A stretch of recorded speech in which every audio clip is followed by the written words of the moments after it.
What if being a high achiever doesn't protect you from feeling completely lost? I once built a program at a company I worked for that generated over $200 million. My performance review that year said, meets expectations. I'll tell you exactly what happened a little later in this video, because it turns out I was living out one half of a 2,000-year-old story, and I didn't even know it. Most people think they already know this story. A rebellious kid spends all his inheritance, hits rock bottom, then comes home, and he gets a party. The end. But that's not the whole story. It's actually about two completely different ways that human beings lose themselves. And both are happening around us right now. One of them is so subtle, so socially acceptable, that most people never recognize it as a problem at all. So we're going deep into the parable of the prodigal son. And not the Sunday school version, but the psychology and neuroscience underneath it. Two sons, two patterns, and what modern science says about both. By the end, you'll see the story in a way you probably never have before. Let's start with the younger son, because his path is the one that most people focus on. He goes to his father and he asks for his inheritance early, which in that culture basically says, I wish you were dead. He takes the money, he moves to a distant country, and he burns through everything he's got. Then a famine hits. He ends up feeding pigs, and he's so hungry, he's eyeing their food. That's pretty much rock bottom right there. Here's what's interesting psychologically.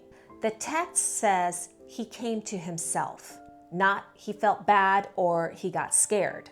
That phrase is doing a lot of work, because from the moment he left, he'd been running away from himself. The distant country, the wild living, the constant stimulation, all of it was a way to avoid sitting with who he actually was. Stay with him for a second. He's hungry, alone, and he's staring at pig feed because what was happening in his head has a name. Neuroscience calls it the default mode network, the part of your brain that activates when you're not distracted, and it's tied directly to self-reflection and identity. Research shows that a lot of people are deeply uncomfortable when that network turns on. So they fill every moment with phones, noise, substances, drama, Netflix, anything to stay out of the internal world. The younger son was doing the ancient version of that. He wasn't just spending money recklessly, he was spending it on distractions until the money ran out and there was nothing left to hide behind. That's when the network finally got quiet enough to do its job. He came to himself. He remembered who he was, and he made a decision to come back. But here's what most people miss. The story doesn't end there. There's a second son, and his journey is actually the more dangerous one. The older son stayed home the whole time. He was working, following the rules, and doing everything right. When his brother comes back and the father throws a party, he totally loses it. He refuses to go inside and join in the celebration. He tells his father, hey, I've been here all these years, I never disobeyed you, and you never threw me a party. There's real pain and resentment in his words. That line hits different once you've lived it. You see, I built a very successful event program while I was still a contractor. No equity in the outcome. I was actually scheduled to be let go at the end of the year. The company restructured twice. The first time worked in my favor. They created a permanent role for me. The second time, they laid off the one person helping me build the program. So for the back half of the year, I did the work of two people. And because I'm not the type to let something fail, and I'd just been made full-time, I overperformed. The program generated over $200 million. And at my review, I got a meets expectations. And here's what actually stung. It wasn't really the dismal race that came with the rating. I was actually paid exceptionally well. It was that I expected my rating to match not just what I produced, but what it took out of me to produce it. That's the older son's whole problem. He wasn't just doing the work, he expected the work to speak for itself. He never said, I want a party. Just like I never said, I want to be seen for what this cost me. We've both just assumed that if we did enough, someone would notice without being asked. Underneath that resentment, something quieter was going on, just as damaging as what happened with his brother, but in the opposite direction. Where the younger son ran toward excess, the older son buried himself in performance and duty, present in body but absent in relationship. He never asked for what he wanted, never said what he felt, he just worked until the work stopped being about love and started being about keeping score. Psychologists call this an anxious or avoidant attachment pattern, sometimes paired with what's called the good child wound, where someone learns early that love is conditional, that it has to be earned through compliance and never being a problem. They become competent, controlled, and completely disconnected from their own inner life. They don't run from themselves like the younger son did. They just never let themselves be known at all.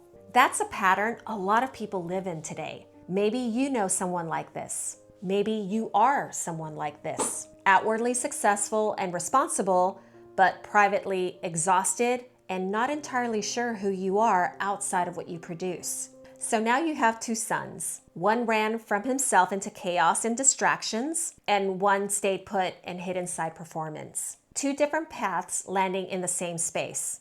Lost, disconnected, and hungry for something they can't quite name. Now here's the part that most people gloss over, the father. When the younger son is still a great way off, the father sees him and runs out to greet him.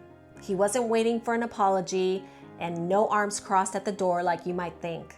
The father throws a robe on him, puts a ring on his finger, and he calls for a celebration. Sit in that image for a second. A father already running before a word gets said. Researchers call that a corrective emotional experience. What allows people to come back from self-destructive patterns isn't punishment. It's being received with warmth when they expected rejection. The brain rewires around that and it starts to believe that coming back is safe. And the father does something just as remarkable with the older son. He goes out to him too, and instead of dismissing his feelings, he acknowledges them. He says, "Son, you are always with me and everything I have is yours." The resources were never locked away, he just didn't know how to receive them. The older son needed to be seen in his pain, not fixed or scolded. And this isn't just a Christian insight. The Stoics named the same restlessness that drove the younger son. Seneca called it a mind running from itself, chasing new places because it couldn't sit still with an old problem. The Buddhist idea of clinging describes the older son just as precisely, grasping at being good, at being owed something, and suffering because of the grasping. Different centuries, but same two ways of losing yourself. That's what happens when a pattern is actually true. Let's go back to that pig pen for a second and to the older brother standing outside the party. Whichever one you saw yourself in, here's what it means in real life, not just the parable. If you're the younger son, filling your life with noise and stimulation to avoid sitting with yourself, the move isn't to feel worse about it. It's to understand what's driving it and let yourself slow down long enough to ask the honest questions. What am I actually running from? And what do I actually want? If you're the older son, performing and producing and doing everything right, but quietly wondering why it never feels like enough, the work is a little different. It's not about slowing down, it's about letting yourself be known and recognizing that asking for what you need isn't weakness. The older son's tragedy wasn't that he stayed home, it was that he stayed hidden. Both of these patterns, by the way, are deeply rooted in how we are wired in early life. The younger son's avoidance of self and the older son's avoidance of need, both of those are survival strategies that made sense at some point. They are not character flaws, they are adaptations. But the question is whether these adaptations are still serving you or whether they've become the cage. The parable ends without telling us what he decided. He's standing outside the party and we don't know if he went in. I think that's intentional. Which son do you recognize in yourself? And what are you going to do about it? Here's the thing I keep coming back to. This story has survived for 2,000 years, not because it's a nice moral tale, but because it maps something real about human psychology that every era recognizes in itself. The details change, The older son today might be the overachiever grinding at a job they hate, but the patterns are the same. We either run from ourselves or we hide from ourselves. And in both cases, the way home is the same. You have to come back to yourself. You have to be willing to be seen. If this kind of exploration resonates with you, there are 2 videos on this channel worth watching next. One on the ego and one on the parable of the talents, which gets into the exact same fear of not being enough that showed up in the older son. Links are in the description. I'd love to know, which son do you relate to more? The one who ran or the one who stayed and hid? Drop it in the comments. Sometimes just saying, yeah, that's me, is the first step towards coming back to yourself. At the start of this video, you probably thought you knew this story. A rebellious kid, a forgiving dad, and a happy ending. What you actually have is a 2,000-year-old portrait of the 2 most common ways people disconnect from themselves and what it looks like when somebody finally comes home. The question is really never which son you've been. Most of us have been both at different points in our life. The question is whether you're willing to make the walk back.